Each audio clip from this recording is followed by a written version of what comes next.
It's a day to celebrate in Somaliland, the 29th of September 2005. Somalilanders are heading to the polls to cast their votes to elect a new parliament. These parliamentary elections, the first of their kind in over 30 years and an experiment in democracy on top of an existing and robust clan system.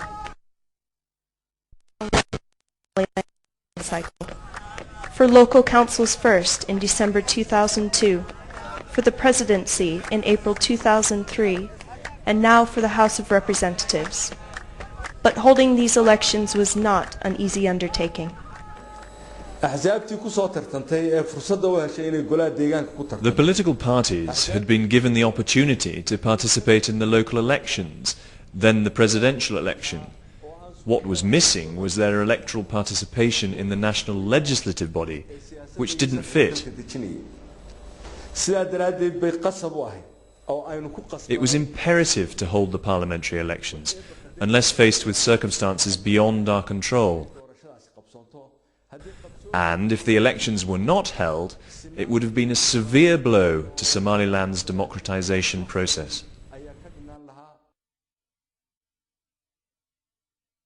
Instead, the people of Somaliland once more rose to the occasion to demonstrate their commitment to the democratization process.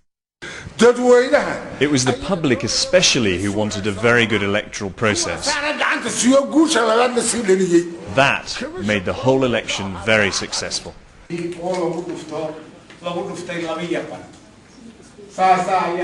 process of holding parliamentary elections in Somaliland at the end of September 2005 brought into question the roles of the government, members of parliament, and the political parties. Indeed, the very existence of political parties themselves within a traditionally clan-based society. It considered the role of women and other marginalized people. It tested the very limits of the patience of the key players, and it highlighted the need for compromise and agreement on divisive issues like the distribution of parliamentary seats, representation in disputed areas, and a new code of conduct. There were no magic bullets or easy solutions, but tough decisions to be taken through political negotiation. We were supposed to be moving to multi-party democracy, but we turned back to clan-based politics. These elections were the first in more than 30 years. So if we tried to have elections similar to those of the Americans or Europeans in our first election, we were asking for trouble. So we were saying that we should not push too far, but go for a step-by-step improvement. We thank the Academy for hosting these meetings. From the local election to the presidential election, the Academy was the one which was doing the hosting of these discussions in its premises.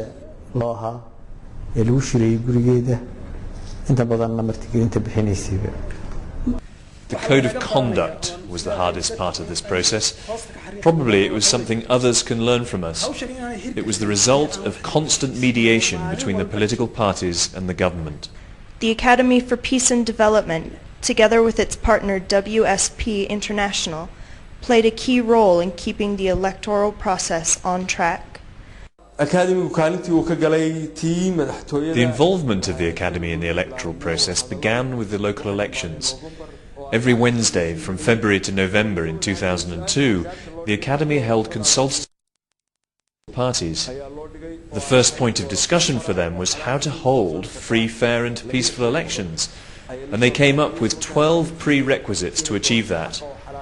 In the parliamentary elections, after the electoral law was passed, and despite the difficulties and problems, the Academy hosted consultative meetings for the political parties every Sunday and Tuesday for 3 months to establish the code of conduct.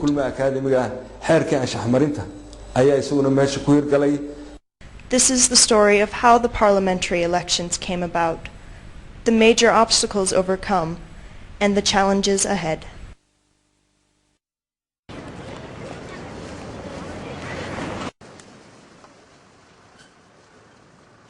The countdown is on and the process is flagging. It's now mid-November 2004. Just 4 months to go to the election. There are no major activities on the ground to move the electoral process forward. In an effort to inject some life into the electoral process, the Speaker of the House of Representatives, Mr. Kaibe, asks the Academy to find an external expert to help lawmakers draft a new electoral law. Ruben Zamora, a Salvadorian lawyer with extensive experience in transitional democracy in Latin America, arrives in Hargeisa.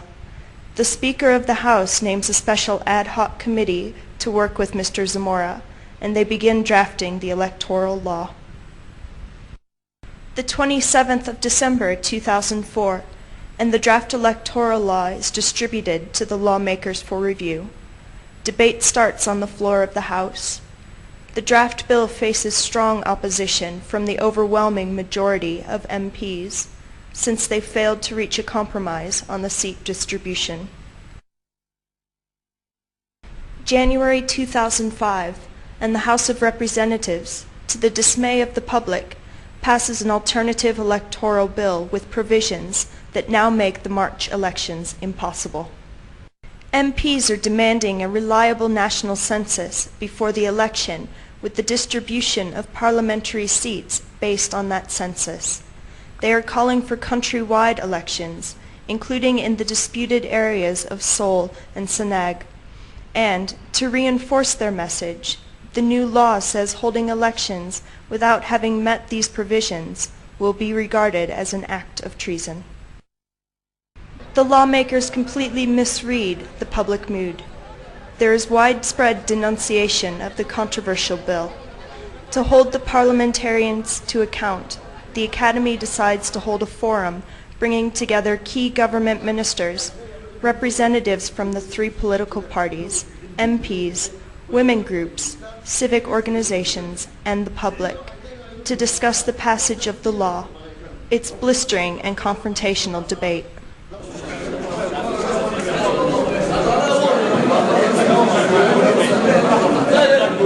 The first face-to-face encounter between the public and the members of the House.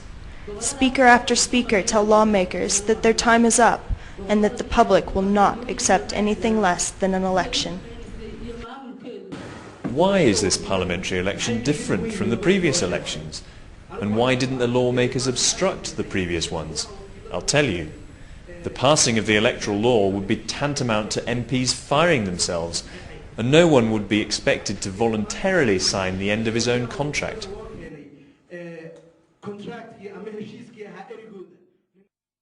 In their defense, lawmakers argue that the law is the best they could come up with in the absence of a reliable census.